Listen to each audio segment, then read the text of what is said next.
Hi everyone and welcome to the tennis. Tsitsipas hits form with a title in Dubai. 13 Aussies lining up in the main draw of Indian Wells, though Nick Kyrgios under an injury cloud.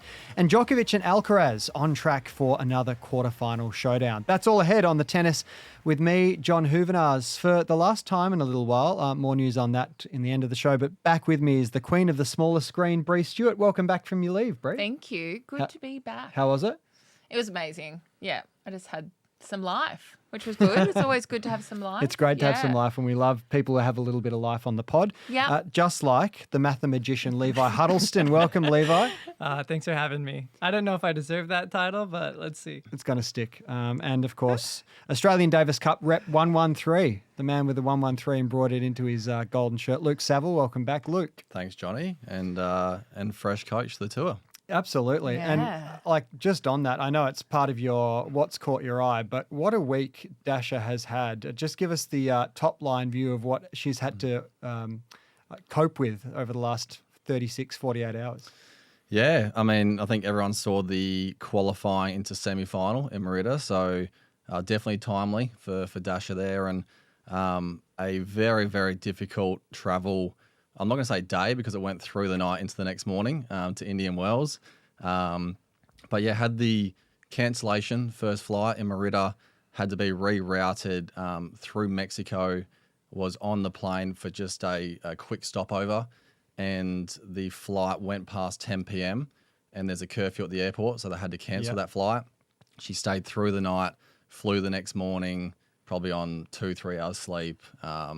Had to drive the next morning from Tijuana to Indian Wells. Had to play that evening and won. So one of the most impressive performances I've witnessed.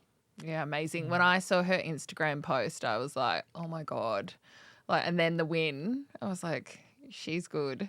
So you spoke to her probably before the match and after the match. Just give us the insight into her emotional state at both ends. There were tears during the delay, during the whole sort of travel experience. I felt terrible for her, but thank God Michael Legarza, her coach, was there with her and sort of steadying the ship and trying to keep her emotions intact. But just so much respect and admiration for her to get off. And I was just sort of worried about an injury, to be honest, just on that minimal amount of sleep to go out and play at such a high level. Lost the first set and then came back and won.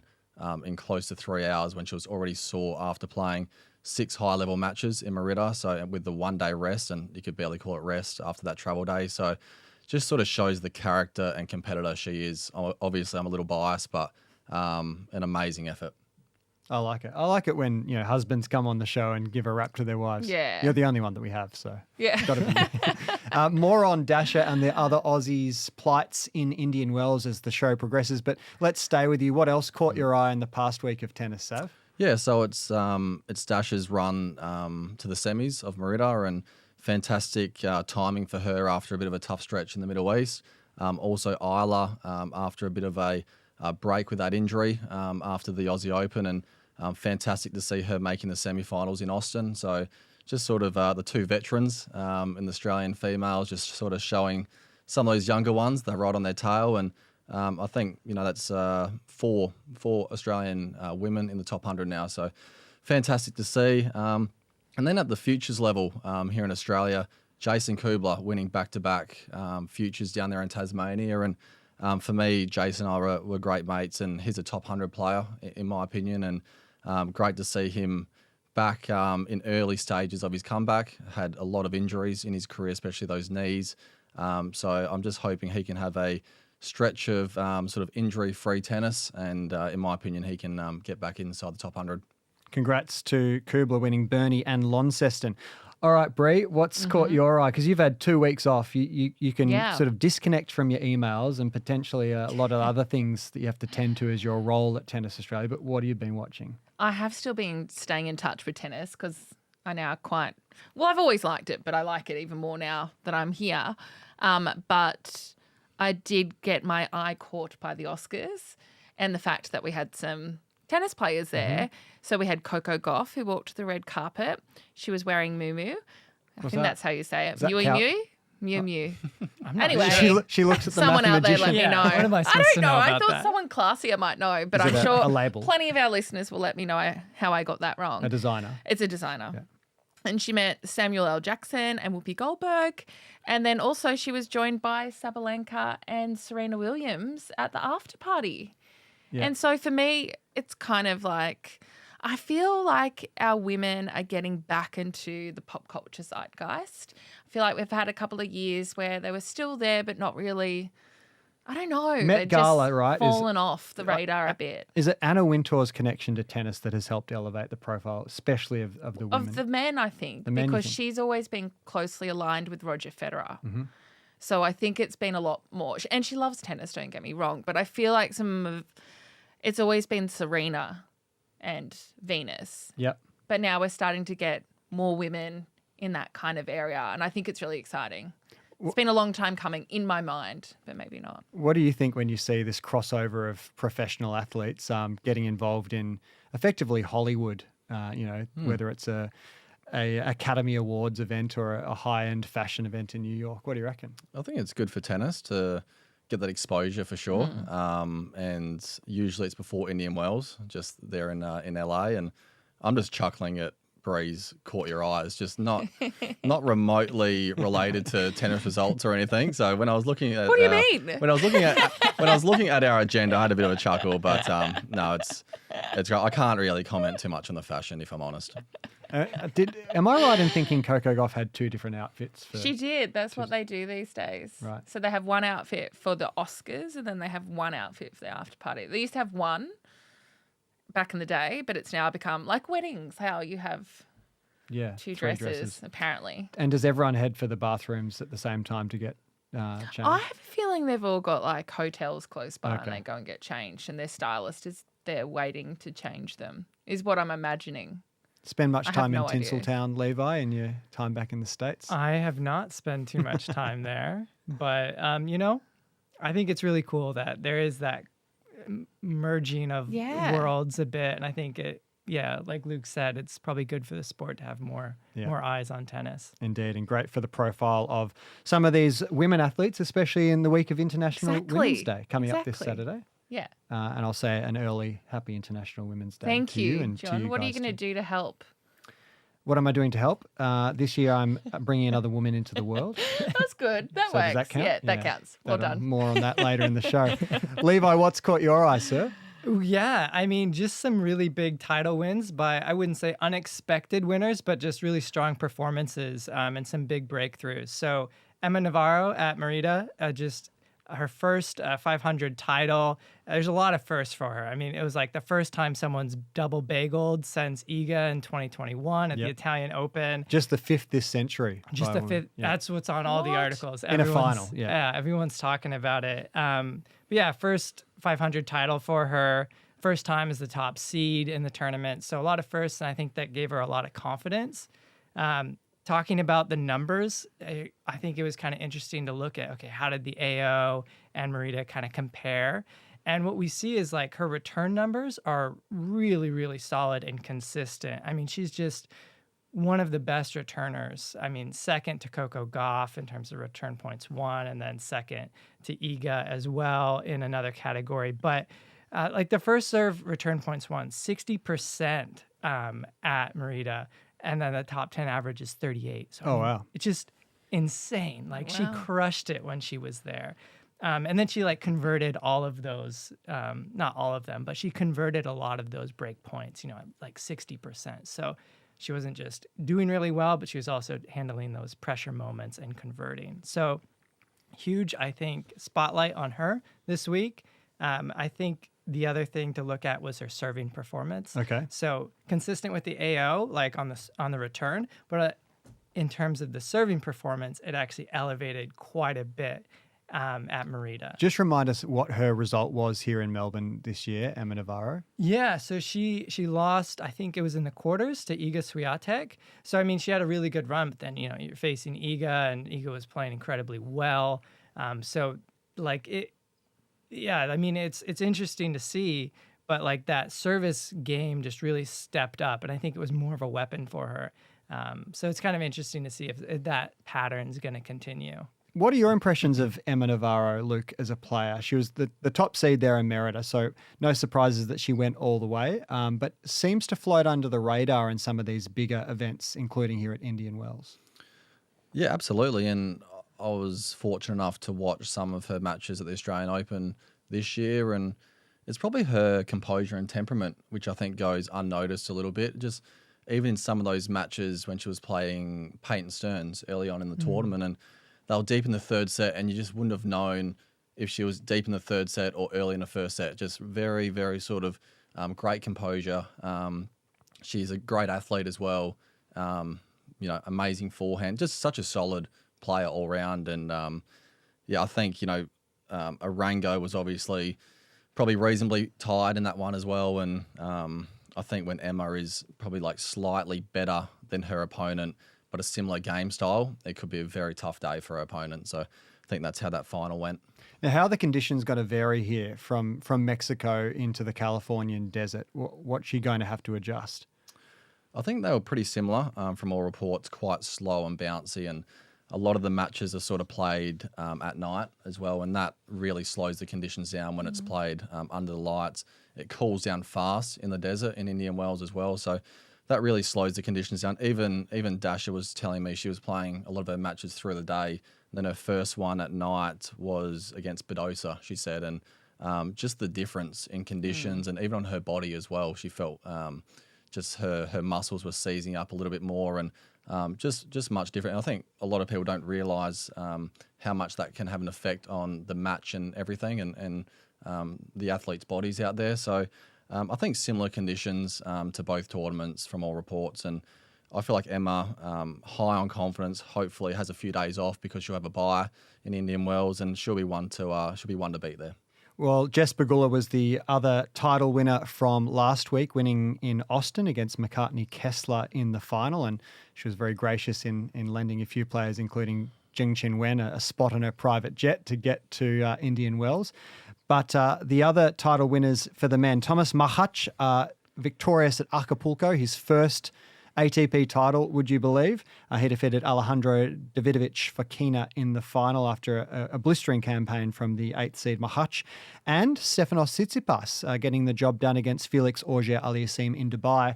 Would you believe his first 500 title? He'd won all the other ones, but nothing in between. So first 500 for Steph. Yeah, that's really interesting, because there's like this curse kind of around it where he was like 0-11. So it's, I think, a big deal for him. Obviously, he's won bigger tournaments. But I think, was it Novak that said something along the lines of, nobody beats Tsitsipas 12 times in a row or something like that. So a really, I think, big moment for him. Kind of looking, zooming out a bit in terms of Tsitsipas, 2019 to 2023, he's just solid in that top 10, 4 to 6 in terms of his rank. And then, 2024, we see him drop a little bit in terms of his form. And so now he's back in the top 10 after this title run. So I think it's, maybe it's turning that new leaf. And so it was interesting looking into the data and like, what was he doing different in those periods where he was, 4 to 6? What was he doing different in that period where he dropped a bit? And what is he doing now at Dubai? So in terms of the data, what's really, I think, interesting is looking at his forehand speed, because there was a lot of people commenting on his blacked out racket. So he was using an unbranded racket, and people are wondering, okay, what's going on there? And so if you look at the data, his forehand speed's about 122 Ks in that period, 2022 to 2024. Yep. But then in Dubai, it jumps up to 129. And the tour average is 122, right? Yeah. So he was on par. He was on par, but then it's just interesting. Is it that racket switch? Is he getting a little bit more out of that racket than he was before? So I think, he's talked often about the slowness of the courts and how that's affecting his game and how he doesn't appreciate how much it's slowing down. He's a huge, server, big forehand, serve +1 guy. And so could it be this racket that's giving him a little bit more of an edge and dictating some of those points? It's kind of interesting. And do we know what racket he is playing with now? Well, the rumor is, so there was a picture of basically a stringer stringing it, but you can see a little Babolat logo. Okay. So he was with Wilson, and now it says... And do we think that's why it's blacked out, because there might be a little bit of a... Yes, I think so. partnership Yeah, I don't think maybe it's crossover a thing. public release, but unfortunately maybe that picture surfaced. So I'm not sure the exact model of the Babolat, but it looks like potentially a Aero Pro or a Pure Strike. So You know those models? I actually just went and got a new tennis racket, so yeah, I do. Very good.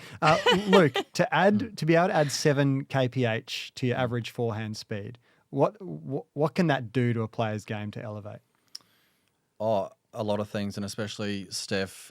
He looks to dominate with his forehand, and already one of the best forehands in the world. But just to add a few Ks, I mean, that's the difference of an opponent possibly being on the ball, but then, compared to being on the stretch and maybe that next reply being short or even a winner. So from what I was seeing as well, Steph was getting a lot more on the ball, a lot more revs as well, not just speed, but spin as well.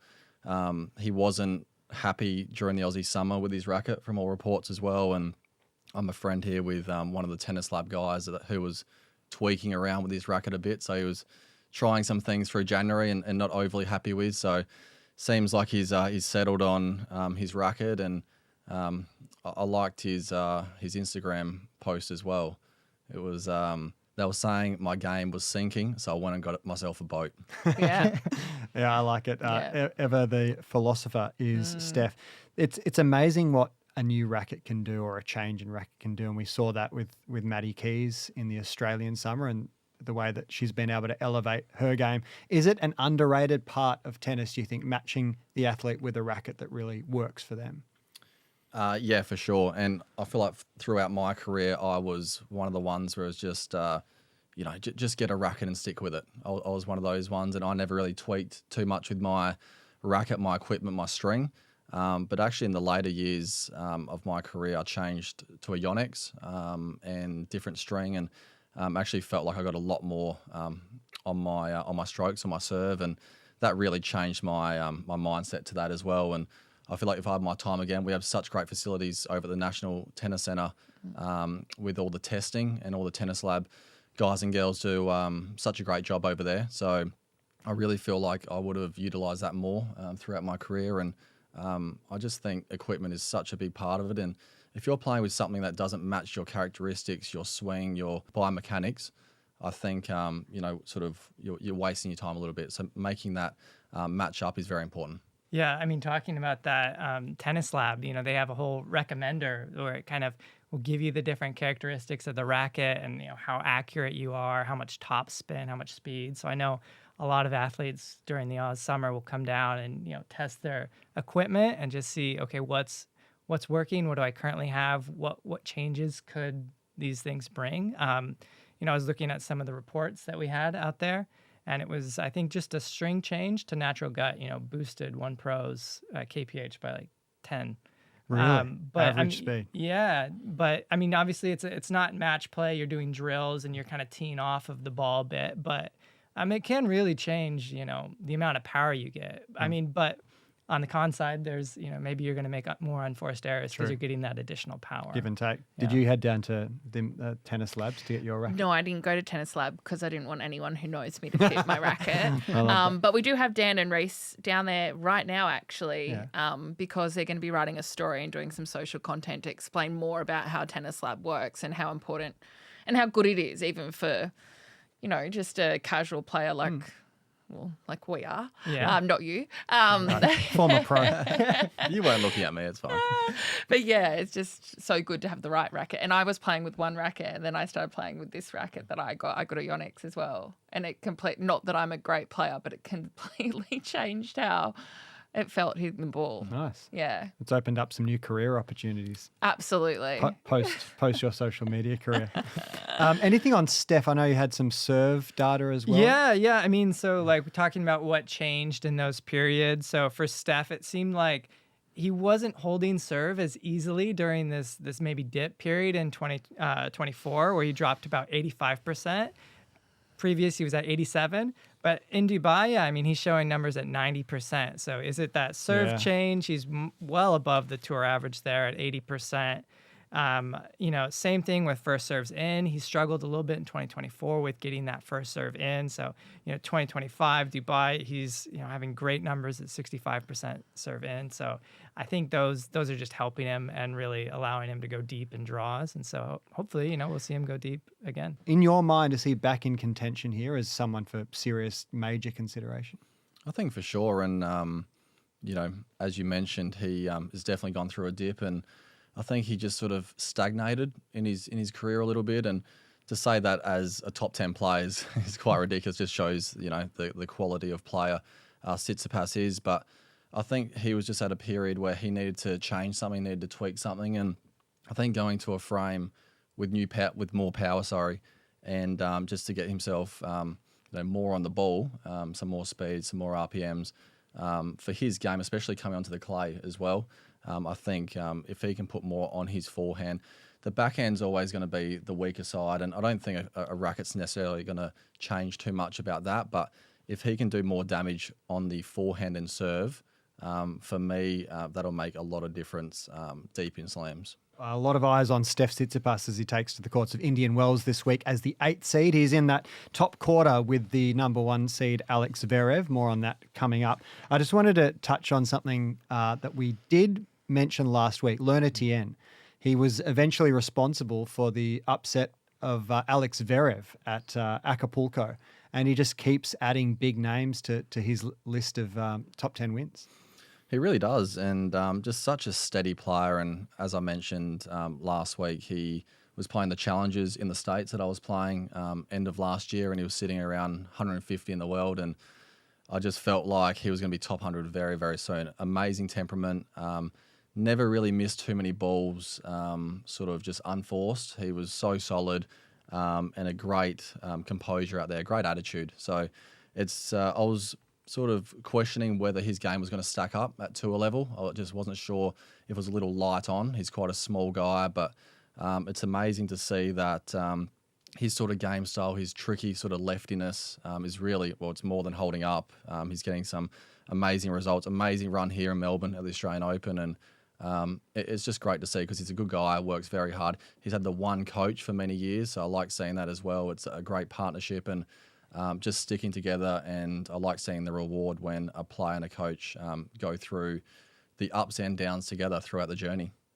We might be seeing Tien versus Shelton in the second round. That's going to feature in our upcoming preview of Indian Wells. Plenty more of the tennis coming up. Before we go to the break, though, let's check in with Duncan McKenzie. He's with Daniela Hantuchova at Indian Wells. Thanks, team. Hey, Danny, so great to see you, and so great to be here at Indian Wells, or as players and fans like to call it, tennis paradise. What is it about this place that makes it so special? Well, it is indeed a tennis paradise. I mean, just look around. What there is not to like about this place? First of all, the scenery, and very selfishly, the golf, obviously. So all the off-court activities. But then, from the food at the player lounge, the way players get treated, to the practice facilities that are right behind us. Like outside of Grand Slams, I do think this is the best tournament we have on the tour for both men and women. And it is so close to the players' hotel as well, and everything is so relaxed. You can really focus on your tennis, what you have to do on the court, and I think that's why every single player appreciates it here so much. So many interesting storylines, especially in the women's game. World number 1, Aryna Sabalenka. She arrives here as still probably the best hardcourt player in the world, but we've got Iga Swiatek, the defending champion. Madison Keys arrives as a new Grand Slam champion. And then we've got the Americans, Jess Pegula and Coco Gauff, leading the local charge. What an incredible time in the women's game. Yeah, absolutely. Talking about Americans, let's not forget Emma Navarro as well, who had a great run a couple of days ago. It's just, for me, it's all about how Sabalenka can perform, because out of all the names you just said, I feel like she is the best player. I was just covering her event in Vegas. It was just an exhibition against Naomi Osaka, but she looked looked so good. I Really? mean, plus she was so relaxed, smiling, and just feeling very confident on the court. And the course this year play a little bit lower and faster, which I think will be good for her serve. I don't think it will favor Iga Swiatek as much, Okay. because she's not going to have that much time to create the spin on the forehand. But it's one of those tournaments, it depends so much on the conditions and Yeah. when in the day you play. Yeah. Because if you play during the day, it's going to be super fast, very difficult to control the ball. If you have a night session, we've been experiencing some really cold weather the last Yeah. couple of days, very unusual. Players rugging up. Exactly. So it's almost playing two completely different tournaments. So sometimes you have to get a little bit lucky so that you play at the time that actually fits your tennis. I want to talk to you about the changing conditions because we have a new surface this year. We've gone Yep. from plexi cushion to lake hold, and obviously some players think it might be a little bit faster, but Carlos Alcaraz is saying it's not too much faster, and Elena Rybakina was saying actually the balls are bouncing a lot lower. Yeah, they do bounce lower, and we are getting different feedback, aren't we? Some Yeah. players say, oh, it's pretty much the same. Some say, I do from what I try to look at, and I'm actually going to hit myself, so I can tell you Oh, maybe cool. more throughout the week. Yeah. I do feel like the bounce is not as high as it was the last, I would say, 5-6 years. It was crazy slow. I would say more slower than clay. But so it definitely bounces slower. But the thing is here, because the air is so thin, that's when the ball travels very quickly. So it's the combination of having a slowerish kind of surface, but then it's very difficult to control the balls. Let's talk about the men's side. Obviously, there's some really interesting storylines. Obviously, no Jannik Sinner this year, but Carlos Alcaraz comes back as a two-time defending champion.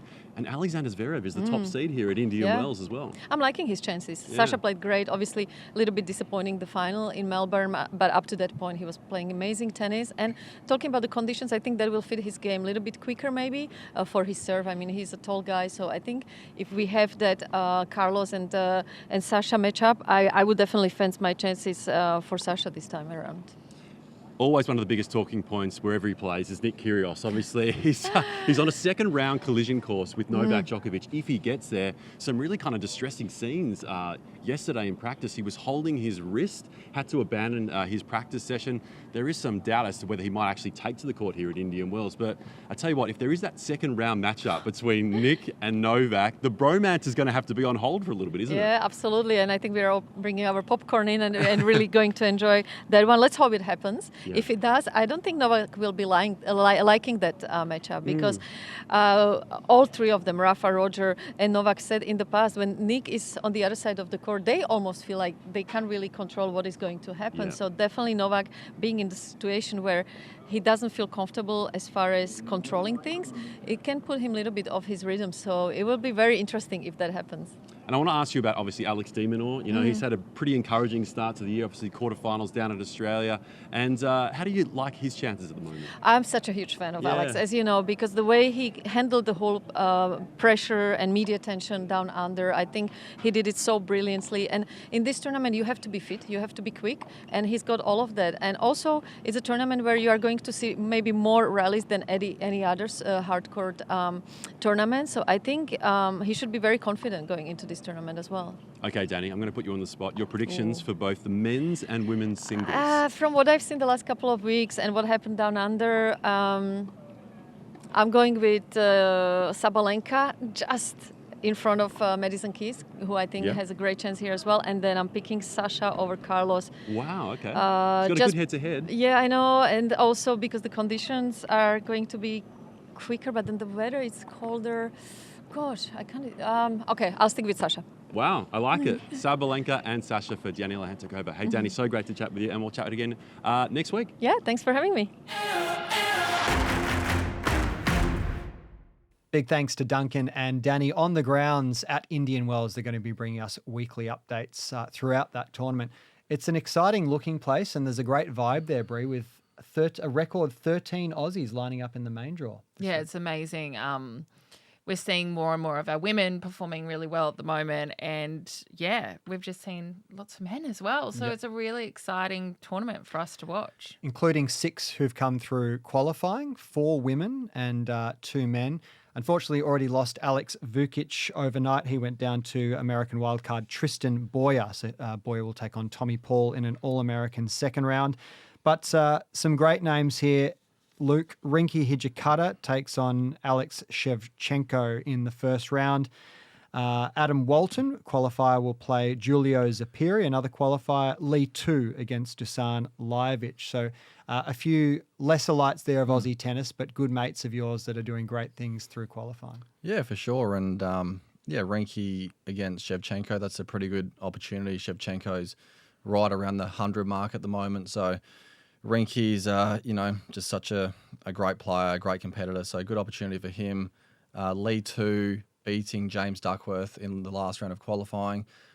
Probably a bit of an upset there, I would say. And great for Lee to get through there. He was right on the cusp of actually getting into the qualies on his ranking. So to see him getting in and a winnable one against Lajovic as well. So it's just great to see the men doing well, but 4 of our women getting through qualifying as well. And that's what I'm most excited about is just that real push. As I mentioned before, 4 inside the top 100, but 3 or 4 right behind as well. So very excited to see how that shapes out the next sort of 6 to 12 months.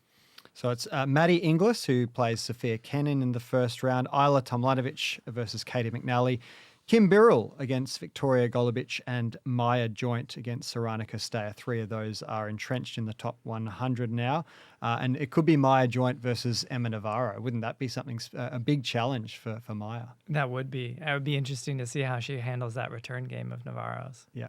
The other one we're keeping an eye on, you've been really watching this on social media, an interesting video that surfaced overnight of the Nick Kyrgios practice session. Yeah, just seems that he's having some more wrist issues, which is a shame for him because he's obviously been on the road to recovery.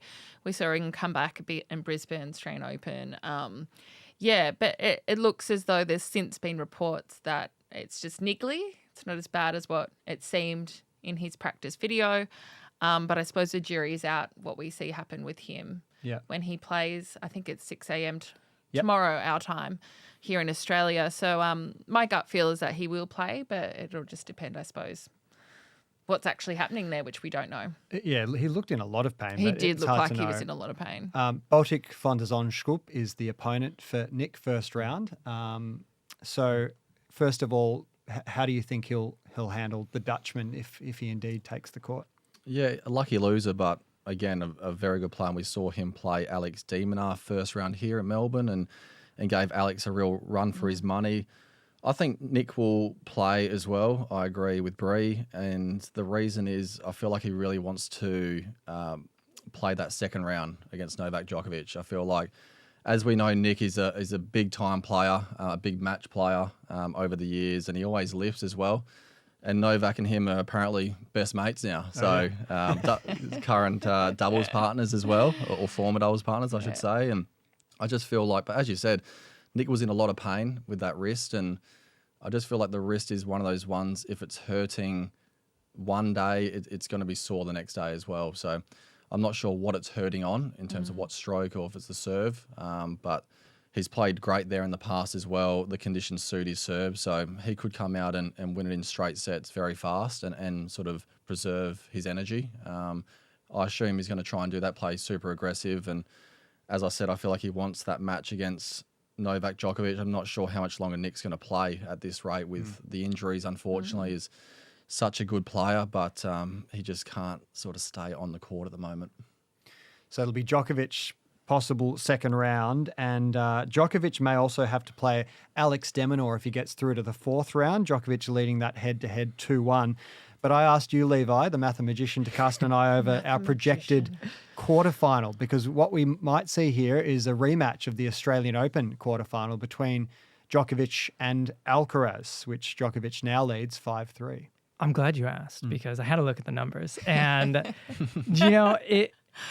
it was really interesting because oftentimes when you look at some of those matches, sometimes it's like the data, nothing stands out. But in that match, the last AO match, if you're Alcaraz, don't serve to Novak's backhand on the ad court because he lost something like 67% of those points. And when you look at like the far out wide on the backhand, that number jumps up to like 78 on second serve. So he was just really struggling to win his second serves against Novak, particularly on the backhand. So I started thinking, okay, well, why would that be? And we have this metric to kind of gauge what your serve toss looks like in terms of your variation. And Carlos has a lot of variation on that second serve, which could mean that Novak's reading it really well. And so when it's coming to that backhand, he's kind of anticipating it and then putting Carlos on the back foot. So in terms of a data perspective, that's what I have. I think that Carlos really has to change up that second serve and try to do something different with it because it didn't work out for him at the AO, unfortunately. I'm a little bit surprised with that because they've played a number of times and Djokovic has got maybe the best two-handed backhand in history. So I'm a little surprised he would serve there so often, especially if he's losing those points and losing a big percentage of those. I'm picking Alcaraz to get through. Sorry, Alex, who's also in that section. And I'm just looking at the sections now, and it's a very tough one for Alex's draw there to have Djokovic in his fourth round into Alcaraz. So not a friendly little draw being given there for Alex, but I think it's I just love these Master Series. They're just so stacked, and you get some fourth round, you're like, wow, that is nails. So it's exciting to see Djokovic back competing, and look forward to seeing how the fortnight shapes out. What about for the women? You look at some of the projections there, Brie. Who are you looking forward to seeing as early as in the second round? I quite like the look of Coco Gauff and Emma Raducanu. Emma's been playing some better tennis. So I think that'll be good. Chinwen and Azarenka, just because I like both of them. I think that'll be quite a good matchup as well. And then obviously Sabs and Paolini, two of my favourites. Well, let's talk about favourites then. I think Danny was picking Sabalenka in that segment before. Luke, who jumps off the page for you from a women's perspective as potential finalists? You look at the four quarterfinals projections there with the top 8 seeds. I'm really liking Swiatek to get through to the semis there. Such a strong head-to-head record on Zheng. Another one is that fourth round, Rybakina and Andreeva. 1-1 in the head-to-head, and after Andreeva's big win in the Middle East, winning that 1,000 event. I think that is blockbuster, that match. So very much looking forward to that one. Sabalenka, I think for her standards, quite a disappointing stretch after the Aussie Open. I think she's ready to bounce back as well. So I'm going to pick Sabalenka and Gauff in one semi, and then Swiatek to get through to the final in the other half. You mentioned Andreeva, and Brie, while you were away, she was doing some incredible things, which I'm sure you should. I was really sad to not be able to talk about her. Yeah, I don't think my little fave. I don't think semi-final is beyond Andreeva here. No. I can see her getting past Rybakina, and Pegula would be the next opponent for her in the quarters. I reckon she's got it in her. For sure. I mean, she's an amazing player, only getting better and fast, improving very fast, and only 17 years old. Amazing player, loved her speech, loved her attitude and her mindset, and I think she is future world number one, multiple Grand Slam winner, and so exciting for the women's game because I think she's a great personality and fantastic player. Of the American contingent, because they've just been so strong. You don't have to choose an American. I want to hear, though, because they've got so many in the draw. There are. Who's your favourite? I'd love to see Madison Keys take it. I think she's on such a hot streak right now. It'd be really cool to see her get an Indian Wells title as well. So Coco Gauff v Keys in the quarterfinal. I think that would be a blockbuster match that would sell out quite well, and so it would be really cool to see that go through. Looking forward to that. Before we get to Ace of the Week, our men's predictions just quickly. It sounded like Alcaraz and Zverev are the two favourites among those on the ground. Zverev, of course, had a little bit of a food poisoning scare last week that may or may not have caused his demise in Acapulco. Do you see Zverev bouncing back here? There's other big names as well in those top 8 seeds, including Taylor Fritz at 3 and Medvedev at 5. Yeah, I think Zverev is definitely looking for a bounce back, no doubt. Daniil Medvedev at as the 5th seed, been struggling a little bit for his standards, and he's usually played well there in Indian Wells, making the final last year. So I think he's definitely a floater as well.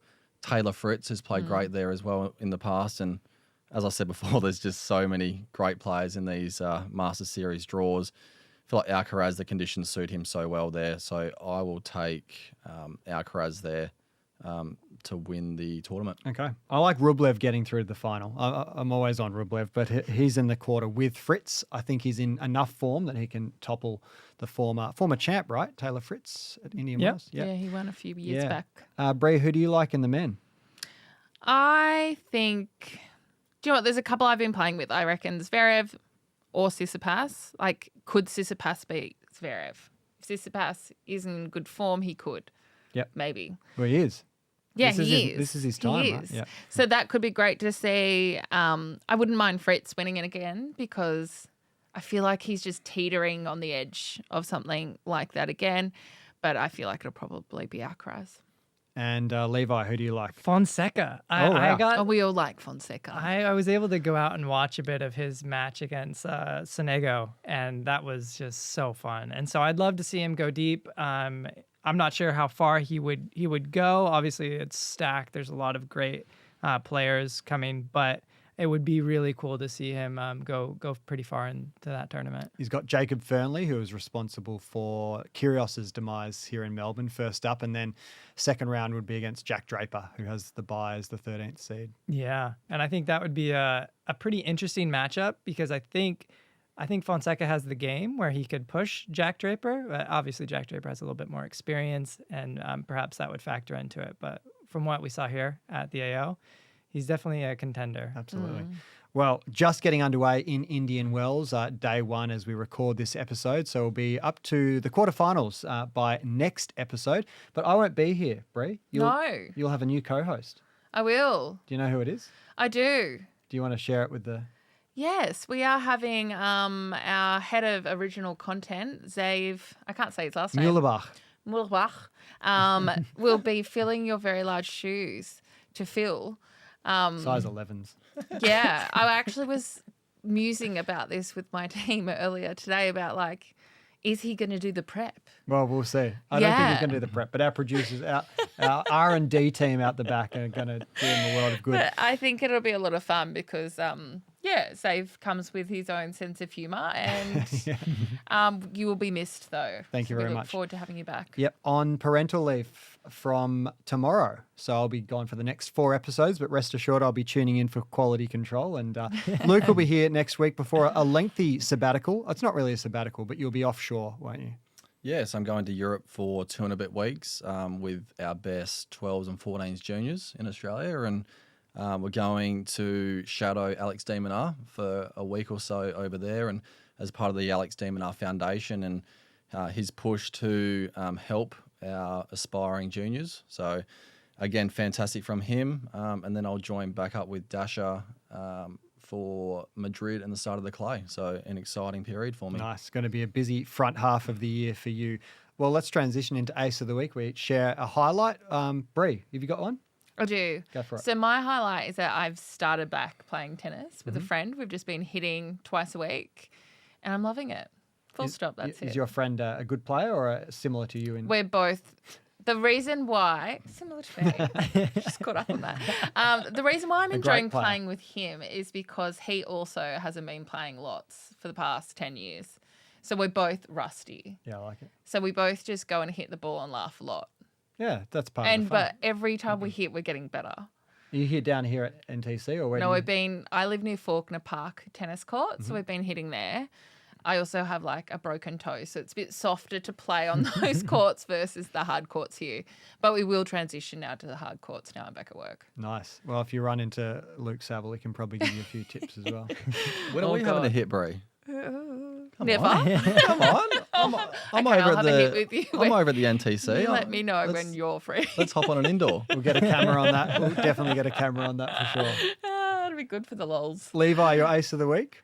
So I'm not sure if this is an Australian-wide thing or just a Melbourne-specific thing, but I recently discovered there's steak night where they have steak nights At pubs. Yeah. It's Australia-wide. Oh my God, Levi! And- How long have you been here for? Well, I haven't traveled much. I'm hunkered down on the you data haven't side. left your house by But the sounds of things. I was finally able, my partner and I, we went out to steak night and it was really nice. And so we're going to make it a tradition. What sauce do you have?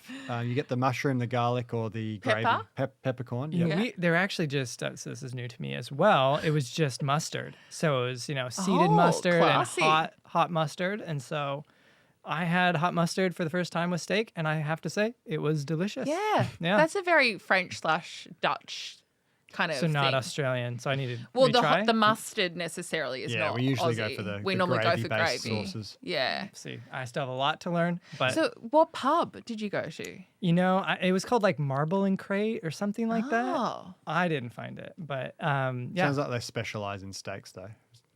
that would make sense with Yeah. the name. But Well, they most also have- pubs do have a steak night, though, just to let you know. and Parma. And a Parma. So Yeah. I'm there's going a to correct lot. him on his pronunciation, South Palmy. Australian boy. Palmy. Yeah, I'm from Parma. New South Wales. It's Palmy. Is it really? Yeah. I get it. On paper, it makes sense, Palmy, but it just doesn't sound as good. So I'm gonna veto that. Palmer for me. Sav, your ace of the week.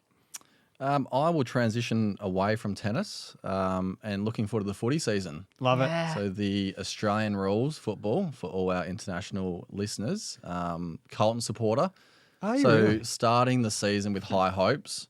Not Like- sure it'll like every finish. year? Not sure it'll finish the season or even halfway through. I'll have the high hopes, but going to their first game next Thursday night here, only a few hundred metres away at the MCG against Richmond. So Levi's colleague umpiring that match, Rob okay. O'Gorman. Oh yeah, I know Rob. Yeah. So just looking forward to that and excited to get to a few more games this year. Nice, Yeah. me too. It is also one of my Ace of the Week nominations, but I suppose it can't top the fact that next Tuesday is the expected delivery date Oh my God. for our daughter. So yeah, just 5 days away, and my life's about to change completely. How exciting. Do you think she'll be on time? Yeah, it's a what do you You've call locked it? it in. It's a planned one. We Yeah. could get bumped, of course, but coming I off a think long I'd weekend. want it planned, to be honest. Yeah. Like, So Yeah. looking forward to that. But next time you see me, I'll probably have a few more greys and a few more bags under the eyes. so exciting, though. But it's been fun. We're also coming up to episode 300 after the Easter break. So Oh, wow. Yeah, we'll do something special when I'm back in the chair, sort of towards the end of April. But yeah, as we said, Xavier Muhlerbach and Brie will be steering the ship with our ever rotating panel of guests. Levi, thanks for joining us again, the Mathemagician. Thank you guys for having me. Sav, we'll see you again, or the panel will see you again next week. Thanks, John, and good luck to you and your wife, mate. Thank you very much. And to all the listeners as well, thanks for your support.